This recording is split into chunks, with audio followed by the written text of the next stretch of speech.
Und jetzt das Heute-Journal mit Heinz Wolf und Anne Gellinek. Guten Abend. Die Frau des ukrainischen Präsidenten Olena Zelenska richtete an diesem Wochenende in der BBC einen leidenschaftlichen Appell an die Welt und die eigenen Leute. Wir dürfen nicht müde werden in dieser Situation, denn wenn wir das tun, sterben wir. Und wenn die Welt müde wird, werden sie uns einfach sterben lassen, sagte Zelenska. Sie hat Grund zur Sorge, denn Milliarden Euro Militärhilfen stecken sowohl im amerikanischen Kongress als auch in Europa fest. Der zweite Kriegswinter hat begonnen und militärische Erfolge bleiben aus. Wie soll man da nicht müde werden? Tim Kröger berichtet aus einer erschöpften Ukraine. Sie trotzen Schnee und Kälte, um für ihre Männer zu demonstrieren, die als Soldaten oftmals seit Beginn des Krieges an der Front kämpfen. Die meisten der Männer seien völlig erschöpft und müssten endlich ausgetauscht, also demobilisiert werden, fordern die Frauen. Ich sehe es so, mein Mann hat die Kinder von anderen beschützt, jetzt ist es an der Zeit, dass andere Eltern die Kinder beschützen, es ist Zeit für einen Austausch. Den Frauen schlägt auch Ablehnung entgegen, dennoch, die Moral der Soldaten leide, sagen viele hier und fordern eine begrenzte Einsatzzeit. Dafür müssten Tausende neue Soldaten rekrutiert werden, aber die Mobilisierung laufe nicht gut, sagen die Frauen. Unsere Männer, die am 24. Februar in den Krieg zogen, haben nicht nur den Feind abgewehrt, sondern unserer Staatsführung auch etwas Zeit gegeben, sich vorzubereiten, Schulungen zu organisieren, eine angemessene Mobilisierung zu organisieren, und zwar nicht im Notfallmodus. Nach der erfolglosen Großoffensive im Sommer herrscht längst ein Zermürbungskrieg. Und je länger er dauere, desto mehr nehme die Diskussion zu, sagt der ukrainische Journalist Denis Trubetskoy. Ich glaube, der Zeitpunkt jetzt, der hält wirklich so ein bisschen damit zusammen, dass die Hoffnungen, die die ukrainische Gesellschaft auf dieses Jahr hatte, militärisch gesehen, dass sie sich nicht erfüllt haben. Die Regierung will nun durch Reformen Korruption und verkrustete Strukturen in den Rekrutierungsämtern beseitigen. Das Einberufungsalter soll wahrscheinlich gesenkt und neue Gesetze erarbeitet werden. Es geht nicht nur um die Anzahl derjenigen, die eingezogen werden können. Es geht auch um die Bedingungen für eine Demobilisierung für jene, die gerade in der Armee dienen. Einheiten wie die 3. Brigade werben schon jetzt direkt um neue Soldaten. Private Rekrutierungsagenturen mobilisieren online gezielter neue Kämpfer. Wir geben den Anwärtern die Möglichkeit, die konkrete Einheit und Funktion zu wählen und berücksichtigen Stärken und Schwächen, sowie die Bereitschaft, mehr oder weniger Risiko einzugehen. Die Frauen sind schon 4-mal auf die Straße gegangen, auch weil die Ukraine mit erschöpften Soldaten an der Front nicht gewinnen könne. Der russische Präsident Putin lobte heute bei einem Empfang im Kreml die eigene Rüstungsindustrie. Sie produziere ein Vielfaches mehr als die Ukraine. Putin verfolgt natürlich, dass Europa der Ukraine gerade mal knapp 1/3 der zugesagten Artilleriegeschosse geliefert hat.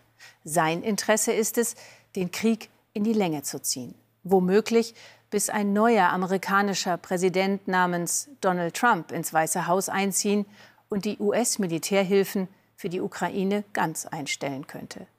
Die Europäer haben die Möglichkeit von Trump II lange ignoriert.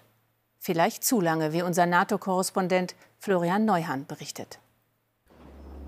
Ein Gespenst geht um in Europa. Was, wenn dieser Mann in einem Jahr in den USA wieder ans Ruder kommt? Wenn sich Europa dann wohl nicht mehr auf den Schutzschirm der NATO verlassen könnte? Als Donald Trump 2017 ins Amt kam, wurde Europa kalt erwischt. Schon damals hielt Trump die NATO für überflüssig, doch gerade so konnte der Rest ihn überzeugen, drin zu bleiben. Trump 2.0 wäre wohl um einiges gefährlicher. In der ersten Amtszeit haben wir gesehen, dass ein Trump von den Institutionen in Schach gehalten wurde, vom Kongress, von den Gerichten und von seinen eigenen Mitarbeitern, die häufig sehr viel konventionellere Reflexe hatten und das Schlimmste zu verhindern versuchten. Es ist inzwischen sehr klar, dass eine zweite Amtszeit das alles nicht mehr vorsehen würde. Trump zum Zweiten, das wäre Trump pur. Europa müsste sich selbst schützen, schon geistern radikale Ideen durch die Landschaft. Ex-Außenminister Joschka Fischer fordert, die EU braucht eine eigene atomare Abschreckung, die EU-Atomwaffe. Unrealistisch, sagen NATO-Insider. Es gibt zwei nukleare Mächte, Großbritannien und Frankreich. Beide werden ihr Potenzial nicht europäisieren lassen, also andere mitreden lassen. Die Vorstellung, über Massenvernichtungswaffen gemeinsame Entscheidungen treffen zu können, gehört aus meiner Sicht ins Reich der Fantasie. Was also dann? Interview mit einer der wichtigsten Mahnerinnen Europas, der estnischen Premierministerin Kaja Kallas, die nicht auf neue Waffen schaut, sondern aufs Geld. Unabhängig davon, wer der nächste US-Präsident wird, wir müssen definitiv mehr in unsere eigene Verteidigung investieren. Wenn wir diese Entscheidung jetzt nicht treffen, in 3 Jahren könnte es zu spät sein. Einerseits haben die EU-Staaten seit 2014 ihre Ausgaben für Verteidigung deutlich gesteigert. Andererseits kommen sie auch zusammen nur auf ein Drittel dessen, was die USA ausgeben. Und so schlägt Kallas vor, zu wiederholen, was man schon einmal tat. Schauen Sie, wie wir auf die Covid-Krise reagiert haben. Da waren wir schnell, weil es ein gemeinsames Problem war. Und wir haben gemeinsam Schulden aufgenommen. Und jetzt haben wir eine neue, ähnliche Krise. Neue Schulden aufnehmen, da winken viele ab, Deutschland erst recht. Und so starren sie auch auf den Fluren der NATO, weiter gebannt auf dieses Gespenst. Noch hat Europa 1 Jahr Zeit, sich vorzubereiten. Darüber wollen wir reden mit Nico Lange, Militärexperte der Münchner Sicherheitskonferenz. Davor führte er den Leitungsstab des Bundesverteidigungsministeriums. Guten Abend, Herr Lange. Guten Abend, Frau Jelinek. Bleiben wir mal bei der möglichen Wiederwahl von Donald Trump. Was würde Trump 2 für die NATO und die europäische Sicherheit konkret bedeuten? Es bedeutet Unsicherheit, Unberechenbarkeit und es bedeutet auch, dass man sich nicht darauf verlassen kann, dass die Vereinigten Staaten für immer für unsere Sicherheit sorgen werden.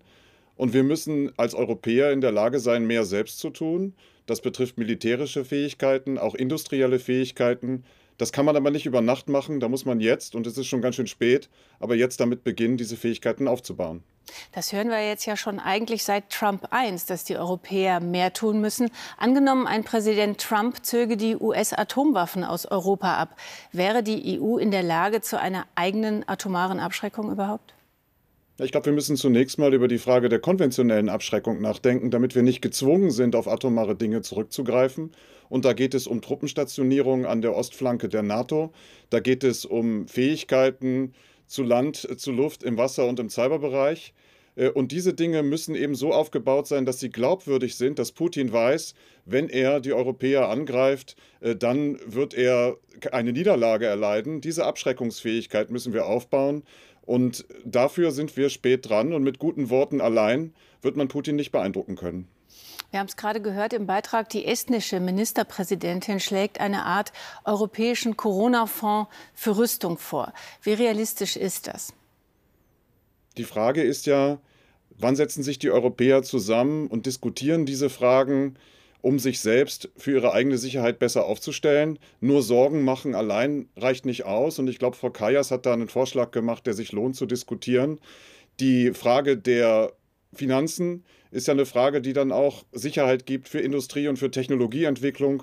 Und es kann ja nicht sein, dass bestimmte Technologien für die Sicherheit künftig nur noch in den USA oder in China verfügbar sind.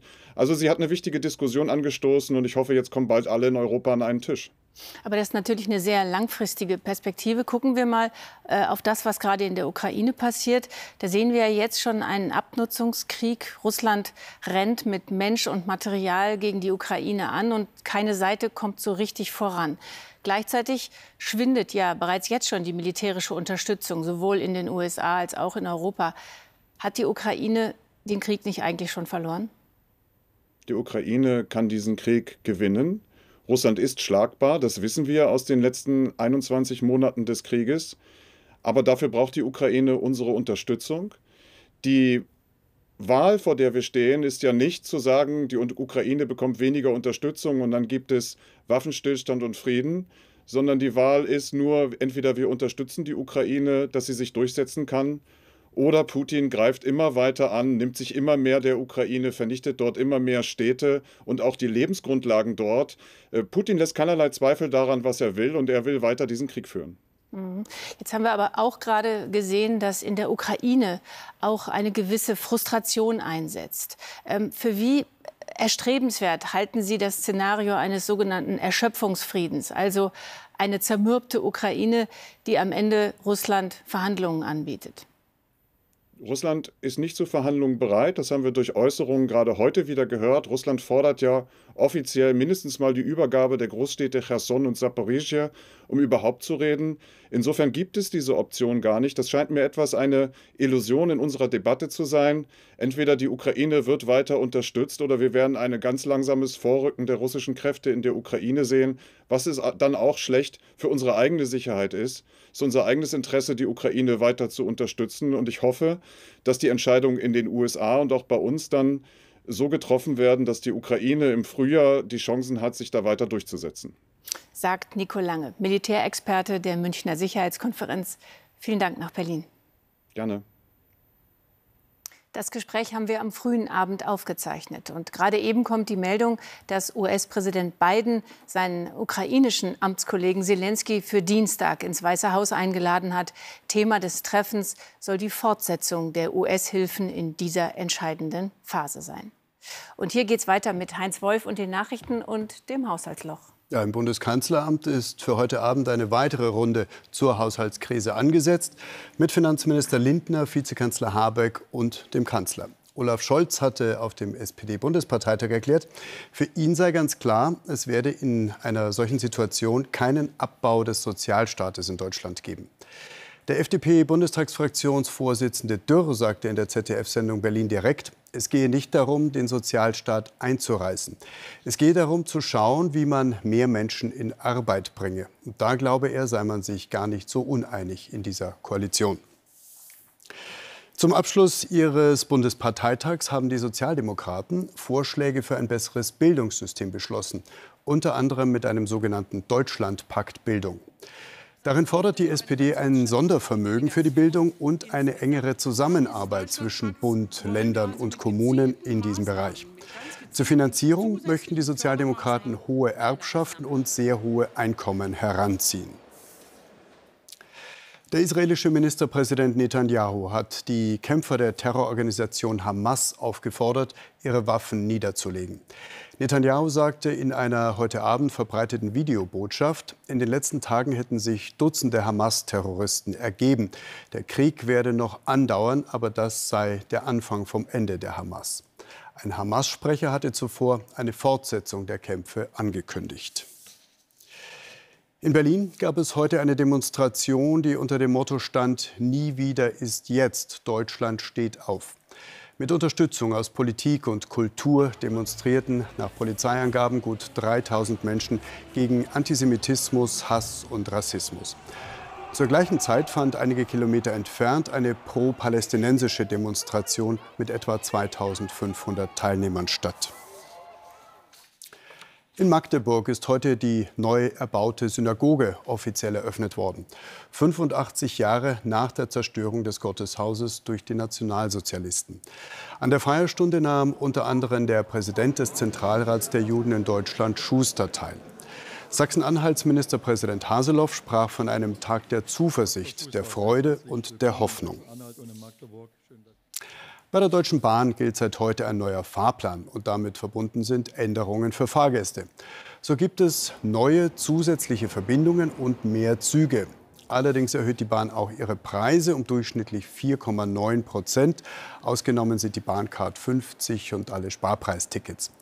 Die Bahn verwies auf gestiegene Energiekosten. Geplant sind auch Sanierungen des Schienennetzes. Je mehr von uns sie einsperren, desto stärker werden wir. Immer wieder schafft es die iranische Frauenrechtlerin Narges Mohammadi, solche Botschaften aus dem Gefängnis in Teheran herauszuschmuggeln. Verzeihung. Und sie hört nicht auf, das Mullah-Regime anzuklagen. Sie kritisiert den Kopftuchzwang für Frauen, prangert systematische sexuelle Gewalt in iranischen Gefängnissen an und spricht über die sogenannte weiße Folter. Isolationshaft bei ständigem Kunstlicht. Heute bekam Narges Mohammadi in Oslo den Friedensnobelpreis verliehen, in Abwesenheit. Kamran Safarian berichtet. Ihr Stuhl bleibt heute in Oslo symbolisch leer. Narges Mohammadi. Ihre Zwillinge Kiana und Ali, die ihre Mutter seit fast 9 Jahren nicht mehr gesehen haben, empfangen stellvertretend für sie den diesjährigen Friedensnobelpreis. Mohammadis Botschaft aus dem Gefängnis: ein Frontalangriff auf das Regime. Ich bin eine von Millionen stolzer und widerstandsfähiger iranischer Frauen, die sich gegen Ungerechtigkeit, Unterdrückung, Diskriminierung und Tyrannei erhoben haben. Der Norden Teherans. Hier sitzt Narges Mohammadi im berüchtigten Evin-Gefängnis. Ihre Strafe: mehr als 30 Jahre Haft und 154 Peitschenhiebe. Derzeit ist die 51-Jährige im Hungerstreik wegen Menschenrechtsverletzungen, auch gegen religiöse Minderheiten. Sie muss dringend ins Krankenhaus, sie hat Lungenprobleme, sie hat Herzprobleme, sie ist eigentlich gar nicht mehr haftfähig. Aber das Regime hat gesagt, sie kann nur ins Krankenhaus, wenn sie ein Kopftuch trägt, und Narges hat sich geweigert, das Kopftuch zu tragen. So kämpft Narges Mohammadi seit Jahren für Frauenrechte und gegen die Todesstrafe. Sie deckt auf, dass Frauen, Männer und Minderjährige im Zuge der Proteste 2022 systematisch vergewaltigt und gequält wurden. Amnesty International hat das jetzt bestätigt. Wir erreichen die Menschenrechtsanwältin und Sacharow-Preisträgerin Nasrin Sotoudeh in Teheran. Sie vertritt viele der Opfer, kennt Narges Mohammadi und war mit ihr im Gefängnis. Diese Hinrichtungen und die Qualen, die Frauen aufgrund ihres Frauseins in den Gefängnissen und anderswo ertragen mussten, aber auch die Männer, die vergewaltigt wurden, das alles wird die Bewegung in Iran nicht stoppen. Die Proteste sind vorerst blutig niedergeschlagen. Das Regime hat seit dem Gaza-Krieg über 100 Menschen hingerichtet, darunter auch Minderjährige. Fast 700 Hinrichtungen im Jahr 2023. In einem Brief aus dem Gefängnis prangert Mohammadi die Hinrichtungen an. Diese Hinrichtungen sind eine Schande. Ist der Wille der internationalen Gemeinschaft erlahmt, diese willkürlichen und weit verbreiteten Hinrichtungen zu stoppen? Bereits 2022 hat Mohammadi ihre Vision für Iran formuliert. Die Menschen in Iran wollen eine Demokratie und die Achtung der Menschenrechte. Wir werden nicht aufgeben, bis wir dieses Ziel erreicht haben. Eines Tages werden wir die Hymne des Sieges singen. Bis dahin auf Wiedersehen. Der Appell einer Friedensnobelpreisträgerin, er sollte gehört werden, nicht nur in Oslo, wo die Menschen heute Abend Narges Mohammadi und den Frauen in Iran gratulieren. Ein Appell für Demokratie und Menschenrechte in Iran. Also fragen wir unseren Korrespondenten in Teheran, Jörg Brase.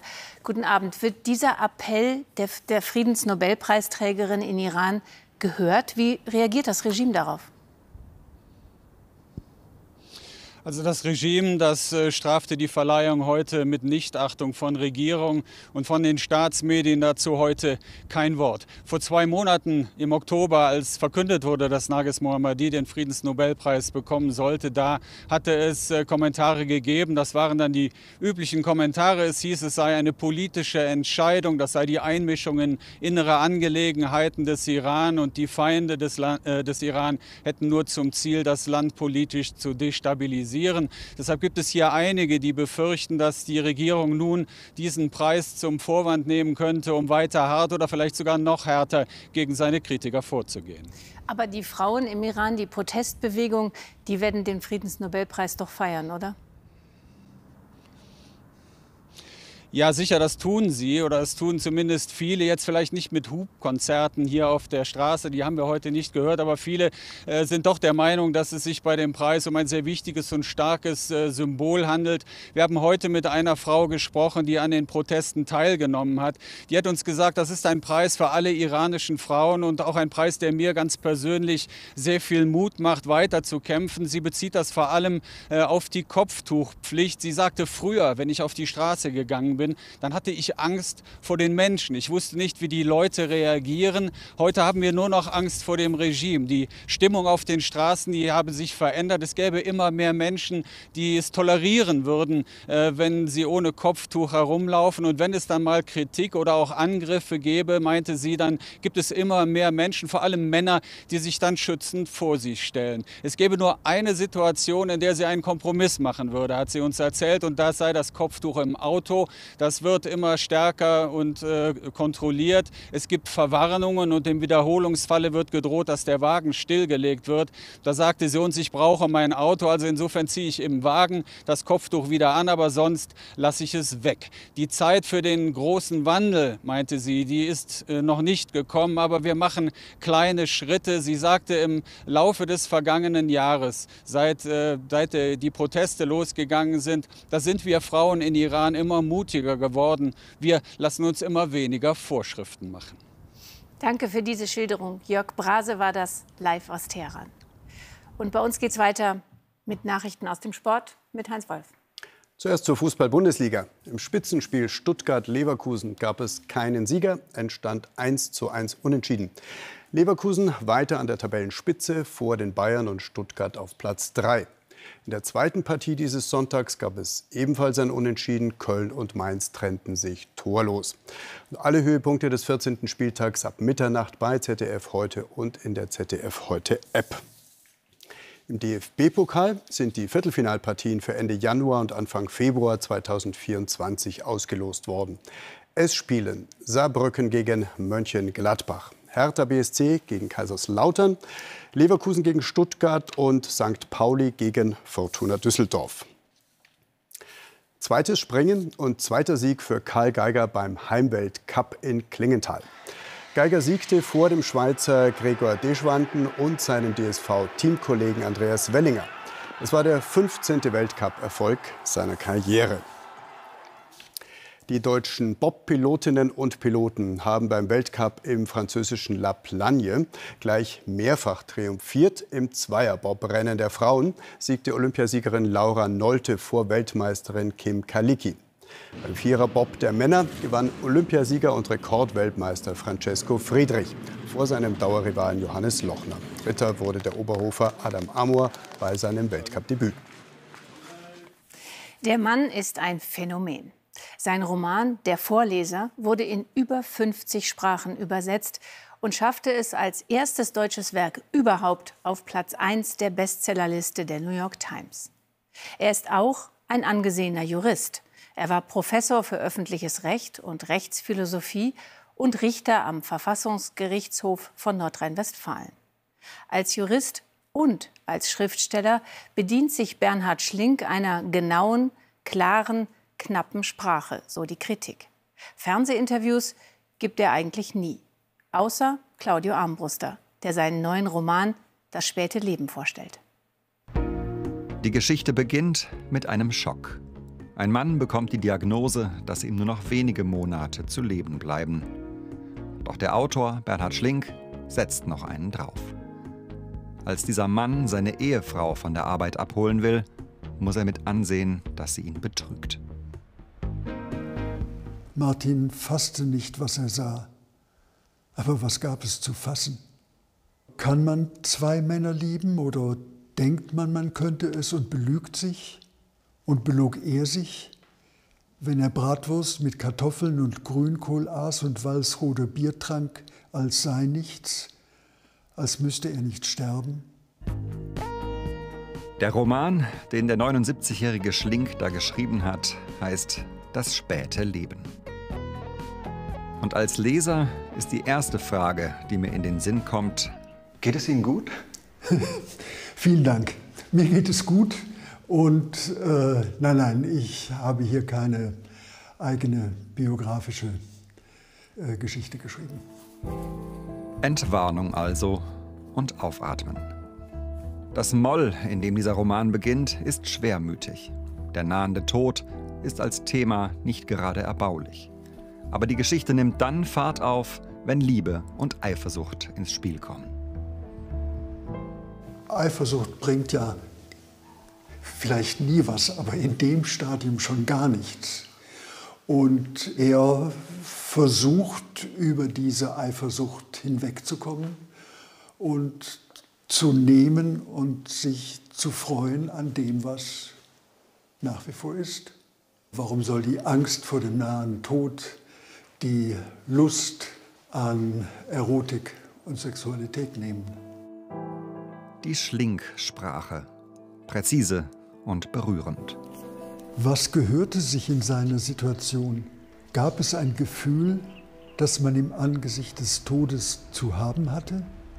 Und manchmal geschah es, dass er vor dem Tod erschrak, dem Nichts, der Leere, der Kälte. Dann schämte er sich. Das Nichts ist nichts. Was gab es da zu erschrecken? Ja, so ist es. Was gibt es da zu erschrecken? Trotzdem erschrecken wir manchmal. Aber wir können uns dann immer sagen, eigentlich gibt es nichts zu erschrecken. Seinen Frieden machen. Mit der Diagnose und auch mit der untreuen Liebe. Dieser Roman ist so traurig wie tröstlich. Und trotz aller Schwere ganz leicht. Ein Winterbuch. Und jetzt haben wir noch den Blick in die neue Woche für Sie, mit den Ereignissen, die wir schon voraussehen können. Franziska Feske hat sie zusammengestellt.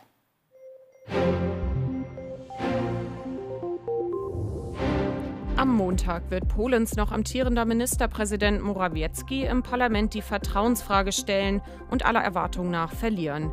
Denn er und seine PiS-Partei wurden bei der Wahl im Oktober zwar stärkste Kraft, fanden jedoch keine Koalitionspartner. Kontrahent Donald Tusk hingegen hat sich seine Mehrheit schon per Koalitionsvertrag gesichert und wartet nun auf den Regierungsauftrag. Am Mittwoch wird im EU-Parlament in Straßburg der Sacharow-Preis für Menschenrechte verliehen. Dieses Jahr werden die iranische Frauenbewegung und Jina Mahsa Amini ausgezeichnet. Die 22-Jährige war vergangenes Jahr von der Sittenpolizei gewaltsam verhaftet worden und daraufhin gestorben. Ihr Tod hatte landesweite Proteste ausgelöst. Ab Donnerstag werden sich die EU-Staats- und Regierungschefs in Brüssel treffen mit prallgefüllter Tagesordnung. Es geht um viel Geld und darum, wie es verteilt wird. Die Ukraine etwa soll neue Finanzhilfen bekommen. Außerdem sollen Beitrittsverhandlungen aufgenommen werden. Ungarns Premier Orban lehnt beides bislang ab und droht damit, den Gipfel scheitern zu lassen. Noch zum Wetter. Es gibt eine aktuelle Unwetterwarnung des Deutschen Wetterdienstes. Gewarnt wird vor starkem Tauwetter in Teilen Bayerns. Und jetzt zu den Aussichten für morgen. An den Alpen gibt es zum Tauwetter ergiebigen Regen. Auch nördlich des Mains regnet es verbreitet. Dazwischen sind Schauer selten. Bei einem starken Westwind werden 6 bis 14 Grad erreicht. Die Aussichten: Am Dienstag regnet es im Westen und Süden, an den Alpen weiterhin stark. Auch am Mittwoch regnet es verbreitet. Die Regenintensität an den Alpen lässt aber nach. Am Donnerstag wird es mit 1 bis 6 Grad wieder kühler. Das war's von uns. Hier geht es jetzt weiter mit der deutsch-belgischen Krimiserie Juliet und einem Tod in den Dünen von De Haan. Und die nächste Heute Express gibt es dann gegen 0:20 Uhr. Morgen begrüßen Sie hier Heinz Wolf und Marietta Slomka. Haben Sie einen schönen Abend. Tschüss. Wiedersehen.